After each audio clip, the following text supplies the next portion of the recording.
Hello दोस्तों, कैसे हैं? आशा करता हूँ कि आप बहुत अच्छे होंगे और आप का पढ़ाई लिखाई बहुत अच्छा चल रहा होगा और आपका एग्ज़ाम बहुत करीब आ चुका है। दोस्तों, आज हम बात करेंगे पोषण के चौथा पार्ट में। पोषण के चौथा पार्ट में सबसे पहले पढ़ना है आपका अमाशय के बारे में। और अमाशय है क्या, सबसे पहले अमाशय के बारे में जानेंगे।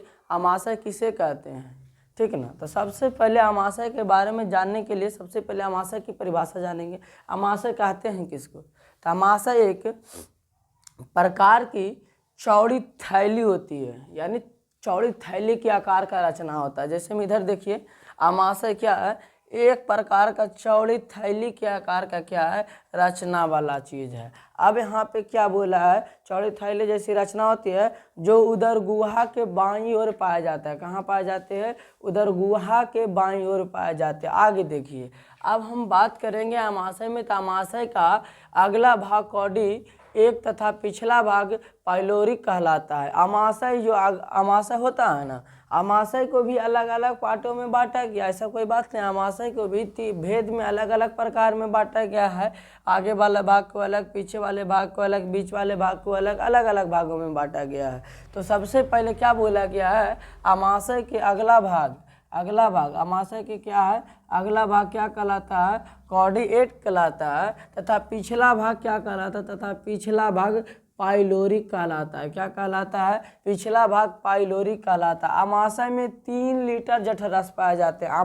अमाशय में यानी पाए नहीं जाते हैं, 3 लीटर प्रतिदिन स्त्रावित कर देते हैं। कौन? अमाशय।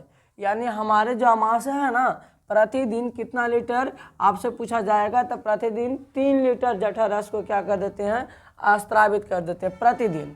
यानी प्रतिदिन इतना काम होता है 3 लीटर का अमाशय में। किसका? जठररस का। किसका होता है काम? जठररस का। और जठर रस निकलता कहाँ है? कहाँ से? तो जठर रस आपका निकलता है जठर ग्रंथियाँ से। कहाँ से निकलता है?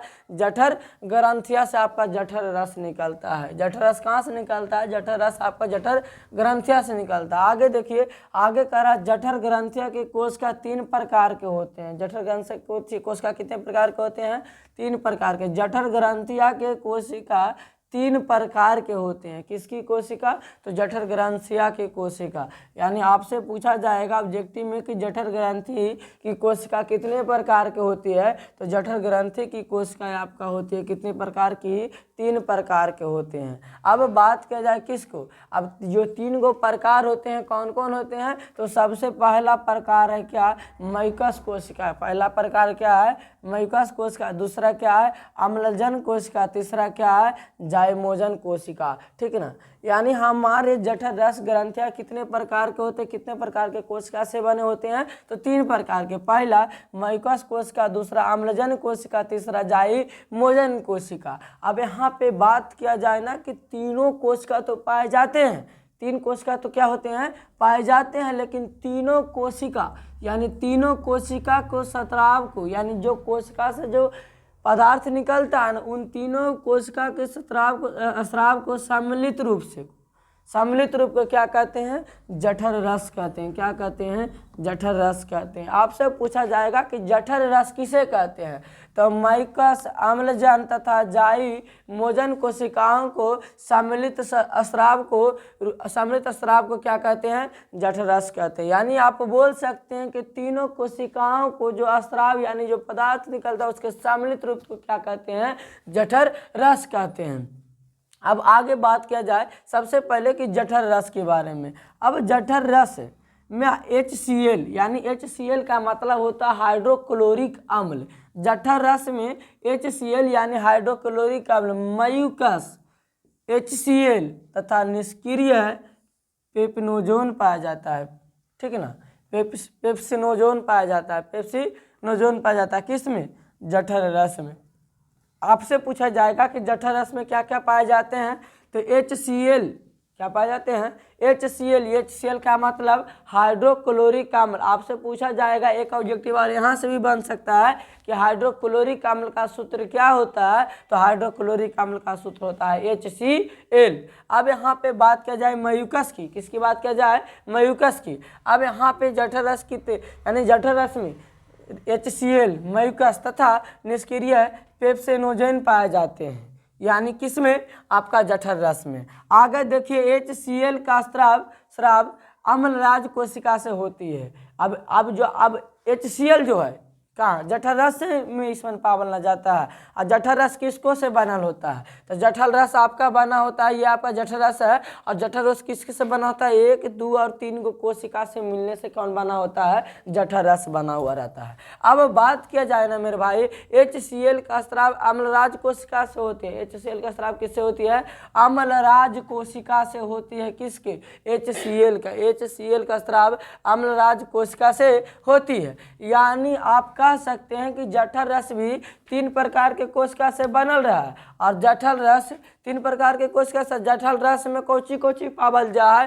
तो HCl, म्यूकस तथा निष्क्रिय पेप्सिनोजोन। अब बात यहाँ पे बोला गया जो आपका खाली HCl का मतलब हाइड्रोक्लोरिक अम्ल। अब आपसे पूछेगा खाली हाइड्रोक्लोरिक अम्ल कहाँ से निकलता है, स्राव का मतलब होता है निकलना। यानी आप यहाँ कह सकते हैं कि HCl यानी हाइड्रोक्लोरिक अम्ल अम्लराज कोशिका से निकलती है। कहाँ से निकलती है, अम्लराज, जहाँ अम्ल यानी हाइड्रोक्लोरिक अम्ल, जहाँ अम्लों का राजा बोला जाता है उसको कहते हैं अम्लराज कोशिका। अब आगे बात किया जाए, अब कहाँ पे चलेंगे, HCl निष्क्रिय पेप्सिनोजोन को सक्रिय पेप्सिन नामक एंजाइम में बदल देता है। कौन बदल देता है, HCl का मतलब हाइड्रोक्लोरिक अम्ल। हाइड्रोक्लोरिक अम्ल है ना जो निष्क्रिय पेप्सिनोजोन को, किसको, निष्क्रिय पेप्सिनोजोन को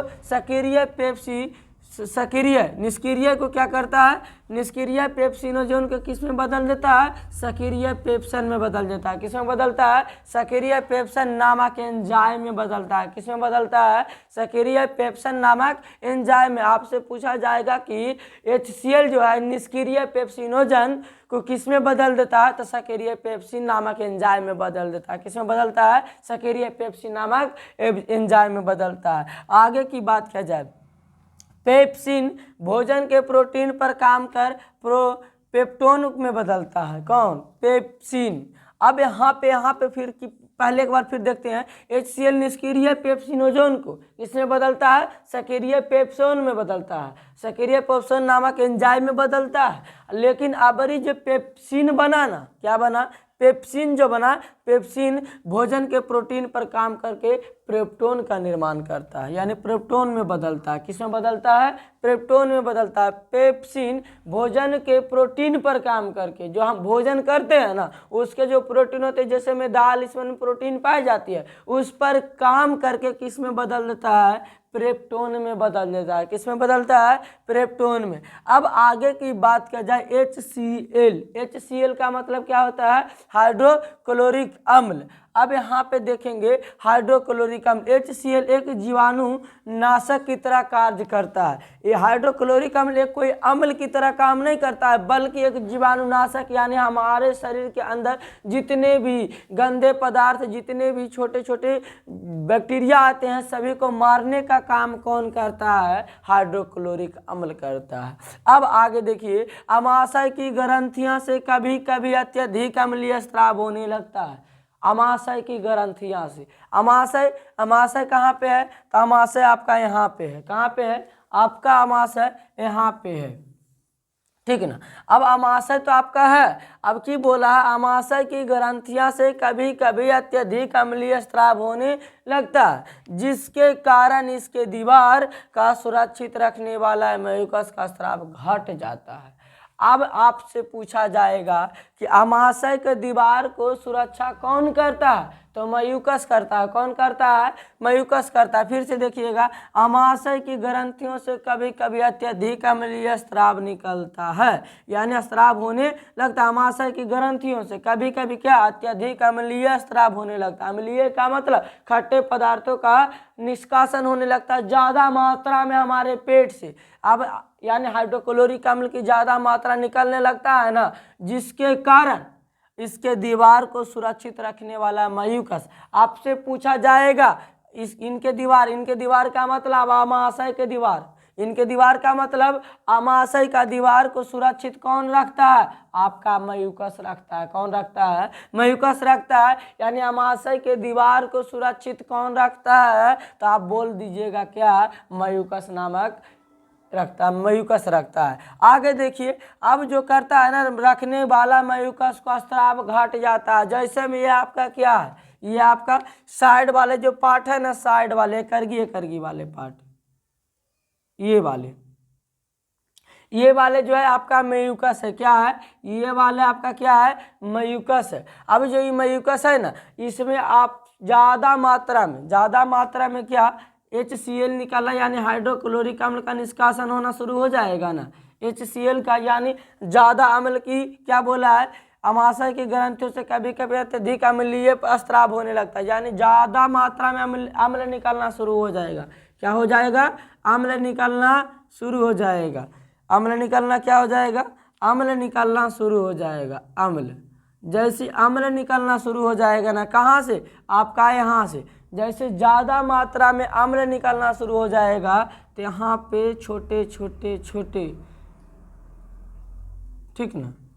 अब जानते हैं, यानी जो आपका ये बोला है ना, ज़्यादा अम्ल निकलना शुरू हो जाता है, म्यूकस जो है, म्यूकस आपका कमज़ोर हो जाएगा। क्या हो जाएगा, कमज़ोर हो जाएगा। जैसे आपका म्यूकस कमज़ोर होगा तो अंदर से छोटे ये ऐसा आकार का बनना शुरू हो जाएगा, जिसको बोलते हैं घाव। क्या बोलते हैं, घाव। अब घाव जब होना शुरू हो जाएगा तो आप तो सुरक्षित नहीं रहोगे, यानी आप क्या पड़ जाओगे, बीमार पड़ जाएगा। और इसको जो ऐसे ऐसे होना शुरू कर देता है ना, इसको लोग बोलते हैं अल्सर। क्या बोलते हैं, अल्सर। यानी इसी के कारण ज़्यादा लोग ये ऐसा काम कब होता है, जब आप भोजन नहीं करते हो, ज़्यादा टाइम तक भूखे रहते हो, भूखे रहना ज़्यादा पसंद करते हो, तब आपके पास ये बीमारी होना शुरू हो जाएगा।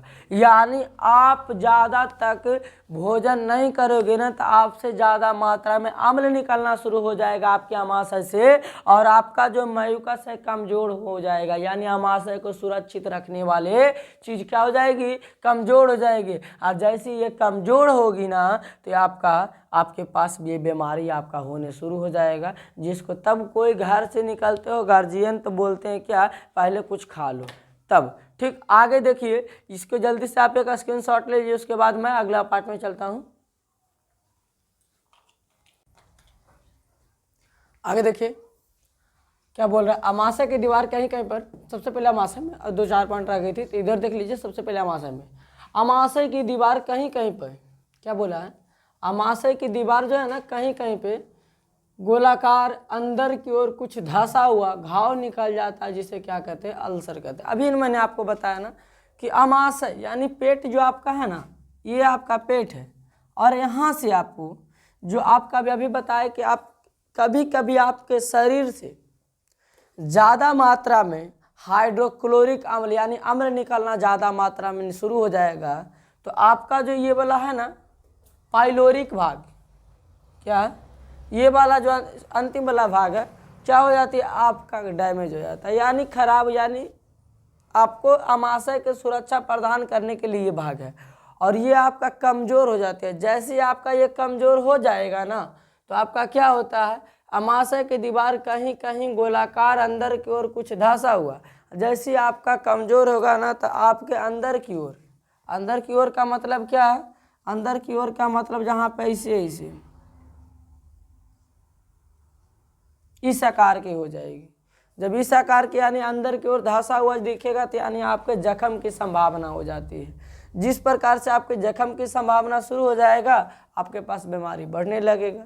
और ये ज़्यादा काम होती है कम, यानी आप क्या करते हैं, सुबह जल्दी आती, यानी कम खाने के कारण नहीं होती है, यानी कुछ ना कुछ आप अपने शरीर में भोजन कर लीजिए, तब आपके लिए ठीक है, और नहीं खाने पर ये बीमारी होती है। जो होते हैं ना बहुत सारे लोग जो लेट से खाना खाते, 10 बजे, 11 बजे, 12 बजे, बहुत बेकार है। आगे देखिए, सबसे पहले अमाशय की दीवार में होने वाले घाव को पेपिटक अल्सर कहते हैं। क्या कहते हैं, जो घाव होता है ना, उसको क्या नाम से जाना जाता है, पेपिटक अल्सर के नाम से जाना जाता है। फिर से देखिएगा, अमाशय की दीवार कहीं कहीं गोलाकार अंदर की ओर कुछ धंसा हुआ घाव निकल जाता है।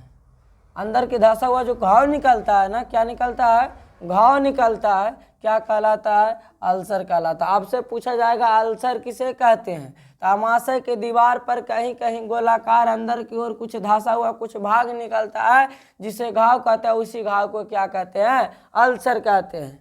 अब आपसे पूछा जाएगा आमाशय के दीवार में होने वाले घाव को क्या कहते हैं? पेपिटक अल्सर कहते हैं। क्या कहते हैं? पेपिटक अल्सर कहते हैं। जो हमारे आमाशय के अंदर जो अल्सर ये घाव होती है ना, उसको किस नाम से जाना जाता है? तो पेपिटक अल्सर के नाम से जाना जाता है। छोटी आंत किसमें? अब देखेंगे किसमें हम बुआ? छोटी आंत में। सबसे पहले यहाँ पे देखेंगे, यहाँ पे जब बात किया जाए, यहाँ पे हम तो देखें ये आपका आमाशय है और आमाशय को भी तीन भागों में बांटा गया है। कितने भागों में बांटा गया है? 3 भागों में। यानी एगो फंडिक है, एगो कॉर्डियक है, एगो पाइलोरिक है। अब तीनों को अलग अलग काम है। यानी फंडक यानी बीच वाला भाग, फंडक का मतलब बीच वाला भाग, और कार्डियक का मतलब जो अम्ल को अंदर बाहर करता हो, और इसका काम क्या है? जो हमारे आमाशय को सुरक्षित रखता हो। आगे देखिए, अब अंत में आते हैं। किस अंत में? छोटी आंत से। सबसे पहले हम बात किए किस में? अब यहाँ सबसे पहले मुख गुहा में एंट्री किए थे। अब यहाँ से मुख गुहा से आप भोजन करके कहाँ आए? नील ग्रास नली में आए। मुख गुहा में सबसे पहले आप भोजन किए, भोजन करने के बाद आप ग्रस नली में अपने भोजन को लाए। ग्रस नली में लाने के बाद सबसे पहले एगो निगल द्वार होता है, एगो कंठ द्वार होता है। एगो निगल द्वार, एगो कंठ द्वार। अब दोनों में फर्क बात इतना है कि निगल द्वार जो है ना, उससे भोजन अंदर जाता है। निगल द्वार है उससे क्या जाता है? भोजन अंदर जाता है। और कंठ द्वार है उससे सांस जाती है। क्या जाती है? सांस। आप लोग सोचते होंगे कि दोनों चीज़ एक के साथ है, लेकिन दोनों चीज़ एक साथ नहीं है। आपका जो नली है, यानी आप श्वास नली और खाने वाला नली, तो खाने वाला का पाइप अलग है और श्वास वाले के पाइप अलग अलग है। अब यहाँ से देखते हैं, और जब भोजन आप करते हैं ना, तो आपका जो श्वास नली होती है क्या होती है? बंद हो जाती है। क्या होता है? शटर गिर जाता है। जैसे शटर गिरता है जिसको कहते हैं ग्लोटिक्स। क्या कहते हैं? ग्लोटिक्स। यानी आप कह सकते हैं कि कंठ द्वार, क्या? कंठ द्वार। यानी आप खाना खाते हैं, कंठ द्वार किसके लिए है? तो सांस लेने के लिए। कंठ द्वार किसके लिए? सांस लेने के लिए। और निगल द्वार किसके लिए है? तो भोजन करने वाला पाइप है। अब आगे देखिए, अब आगे देखिए बुआ, यह बेलनाकार होता है। छोटी आंत में अब घुसे। अब कहाँ से? पहले मुख गुहा से ग्रास नली में, ग्रास नली से आमाशय में, आमाशय से कहाँ घुस रहे हैं? आमाशय से आप घुस रहे हैं छोटी आंत में। कहाँ घुसेंगे? छोटी आंत में। छोटी आंत पहले फिगर बना के बताया था, ऐसे करके जो आपका आमाशय के बाद जो ऐसे ऐसे करके भाग रहा था, टेढ़ा मुँह ऐसा मुड़ा हुआ, ये आपका क्या है? छोटी आंत है। अब जो छोटी आंत है ना बुआ, अभी छोटी आंत को देखो, यहाँ पे छोटी आंत के बाद आपका भोजन जाएगा बड़ी आंत में। बड़ी आंत से आपका जाएगा कहाँ? मलद्वार में। आगे देखिए, छोटी आंत यह बेलनाकार होता है। कैसा होता है? बेलनाकार होता है। आपसे पूछा जाएगा कि छोटी आंत जो होता है कैसा होता है, किस आकार की होती है? तो आपका जो छोटी आंत होता है ना, आपका बेलनाकार होता है। कैसा होता है? छोटी आंत आपका बेलनाकार होता है। आगे देखिए, छोटी आंत आपका बेलनाकार। छोटी आंत की लंबाई कितनी होती है? तो कम से कम 6 से 8 मीटर तक। कितना होता है? 6 से 8 मीटर। छोटी आंत की लंबाई 6 से 8 मीटर। और छोटी आंत की चौड़ाई कम से कम कितना होता है? तो 2.5 सेंटीमीटर। कितना होता है? 2.5 सेंटीमीटर। आगे देखिए, भोजन के प्रकार पर लंबाई निर्भर करती है।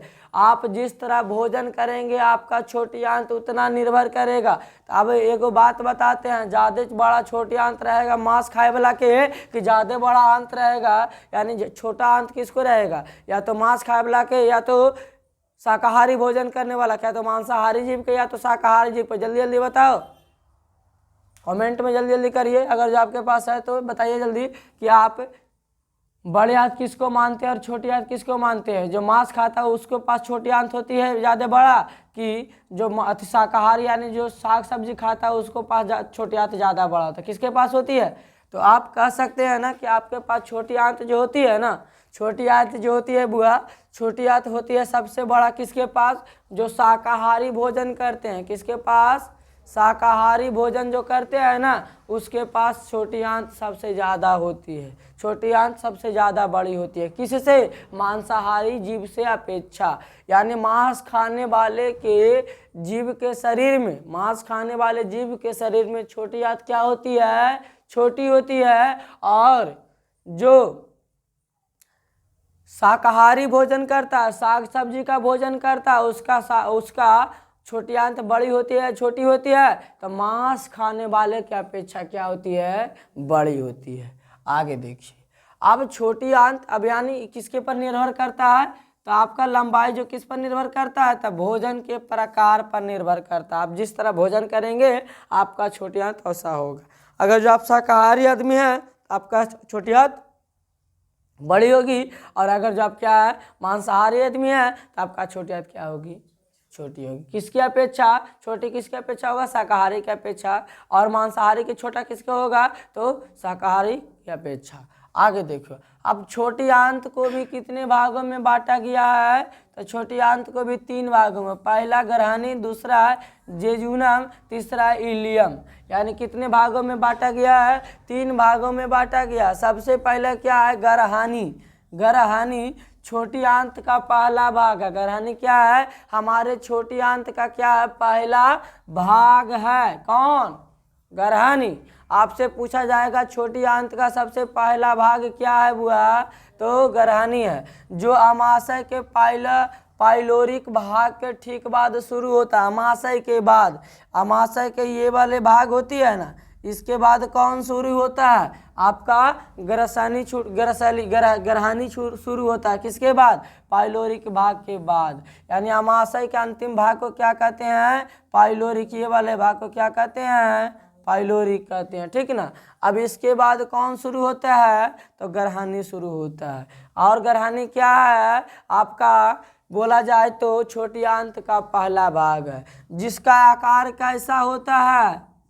सी के आकार का होता है। कैसा होता है? सी के आकार का होता है। कैसा होता है? सी के आकार का होता है। ठीक है ना। आगे देखिए, अब यहाँ से छोटी आंत का अधिकतम भाग इलियम होता है। छोटी आंत का सबसे अधिकतम भाग क्या है? ये अधिकांश भाग कहाँ में जाता है? इलियम में। आपको जो भोजन पचता है, सारा चीज होता है, सारा काम कौन ज़्यादा करता है? तो ज़्यादा इलियम करता है। इलियम हमारे छोटी आंत का, इलियम हमारे छोटी आंत का क्या है? अंतिमा भाग है। कैसा भाग है? अंतिमा भाग। इलियम हमारे छोटी आंत का कैसा भाग है? तो अंतिमा भाग है। अब हम कुछ जान लेते हैं यकृत के बारे में, जिसको कहते हैं लोग इंग्लिश में लीवर कहते हैं। क्या कहते हैं?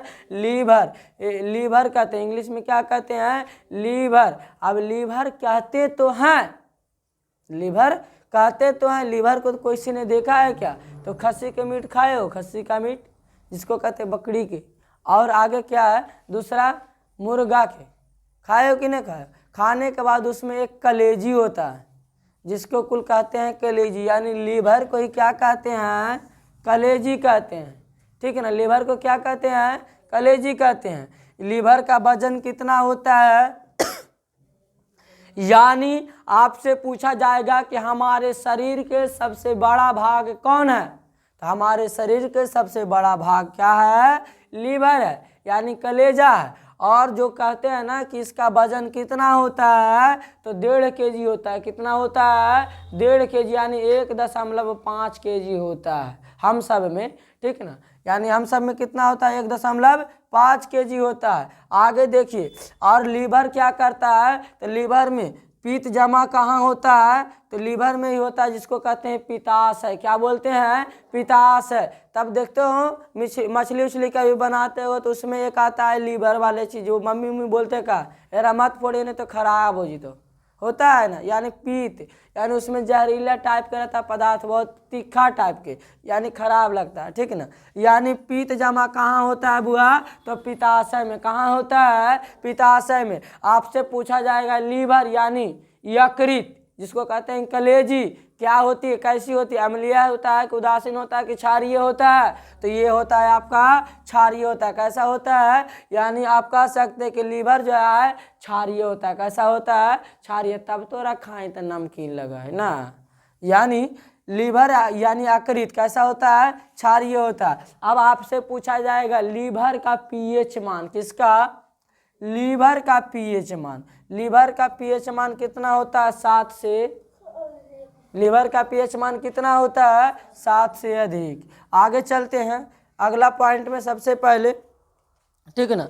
तो सबसे पहले एक बात क्या करते हैं अगला पॉइंट में, जल्दी जल्दी इसको एक स्क्रीनशॉट लीजिए।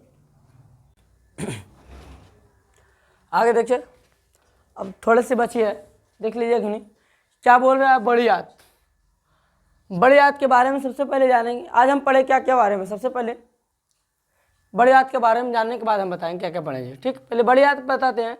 बड़ी आंत यानी बड़ी आंत जो होती है ना, आप छोटी आंत के बाद आपका भोजन कहाँ जाती है, बड़ी आंत में जाती है। कहाँ जाती है, बड़ी आंत में जाती है। अब बड़ी आंत के बाद यानी बड़ी आंत की लंबाई कितना होता है, 1.5 मीटर होता है। लंबाई कम होती है फिर भी नाम क्या है, बड़ी आंत है ना। इससे ज़्यादा लंबा कौन था, छोटी आंत था। और इसकी चौड़ाई जो होती है कितना होता है, 6.5 सेंटीमीटर होता है। आगे देखिए, इसके 2 प्रमुख कार्य को लिखिए। यानी आपका बोला गया है ना कि आप बड़ी आंत से आप क्या क्या कर सकते हैं। यानी तो सबसे पहले बड़ी आंत क्या बोला कि जल का अवशोषण करना। बड़ी आंत से क्या फायदा है, यानी बड़ी आंत क्या क्या काम को करता है, तो जल को अवशोषण करता है। आगे देखिए, अपचे हुए शरीर को, अपचे हुए भोजन को शरीर से क्या करना, अपचे हुए भोजन को, किसको, भोजन को, अपचे हुए भोजन को शरीर के मल द्वार से बाहर निकालना। किसके द्वारा से, मल द्वार से। यानी जो अपचा भोजन है, जो हमारे शरीर में भोजन नहीं पचा है, उसको क्या करना है, उस भोजन को किससे निकालना है, मल द्वार से निकालना है। अब आगे की बात किया जाए, बड़ी आंत में एक अंगुली नुमा के आकार का रचना होती है। बड़े आंत में किसकी आकार का, अंगुली नुमा के आकार का रचना होती है, रचना होती है, ठीक है ना। आकार का एक रचना होती है जिसका सिरा बंद होता है। जिसका सिरा क्या होती है, बंद होती है। क्या कहलाता है, एपिडेक्स कहलाता है। क्या कहलाता है, एपिडेक्स कहलाता है। आपसे पूछा जाएगा कि एपिडेक्स किसे कहते हैं, तो बड़ी आंत में एक अंगुली नुमा के आकार का रचना होती है जिसका सिरा क्या होती है, बंद होता है। क्या कहलाता है, एपिडेक्स कहलाता है। अब इसमें बात तो क्या जाती है, हमें मानव में नहीं होता, ये किसमें, ये आपका मानव में नहीं होता। इसमें मानव में कोई कार्य नहीं होता। यानी हम सब में, मानव जाति में इसका एपिडेक्स का कोई कार्य नहीं है। किसमें, मानव जाति में, किसमें, मानव में इसका कोई कार्य नहीं है, ठीक ना। इसका कोई कार्य नहीं है, ठीक ना। आगे देखिए, यही इसका कार्य किसमें है, जानवरों में। किसका, इसका कार्य आपका जानवरों में है। किन में है, जानवरों में। यानी इसके एपिडिक्स से यानी जानवर का यूज करता है, लेकिन हम सब इसको यूज नहीं करते। आगे देखिए, बड़ी आंत में, बड़ी आंत को 3 भागों में बांटा गया। कितने भागों में, 3 भागों में बांटा गया। पहला अपरिगामी कोलन, दूसरा अनुप्रस्थ कोलन, तीसरा अधोगामी कोलन। यानी आज का क्लास आपका यहीं तक समाप्त होती है। आज सबसे पहले पूरे क्लास में हम पढ़े किसके किसके बारे में, तो आज हम पढ़े अमाशय के बारे में, पेट के बारे में, ठीक। यानी आपसे पूछा जाएगा जठर रस किस ग्रंथियों से होकर निकलती है, तो जठर ग्रंथियों से निकलती है। और आपसे पूछा जाएगा जठर आपका जो HCl यानी हाइड्रोक्लोरिक अम्ल है, किसका काम और करते हैं, यानी भोजन पचाने के अलावा किसका काम करते हैं, तो यानी जीवाणु को मारने का काम भी करती है, बैक्टीरिया को मारने का काम भी करती है। और आगे इसके बाद हम लोग क्या पढ़े, आप पढ़े छोटी आंत के बारे में, उसके बाद क्या पढ़े, यकृत के बारे में, उसके बाद क्या पढ़े, बड़ी आंत के बारे में। आज आपका पोषण का चैप्टर समाप्त होती है, कल आपका चैप्टर शुरू होगा श्वसन का, ठीक। Okay, thank you.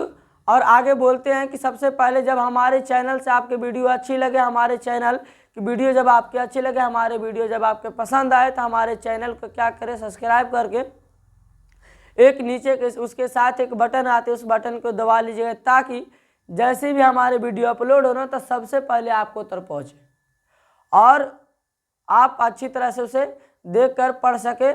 Okay, thank you, all the best.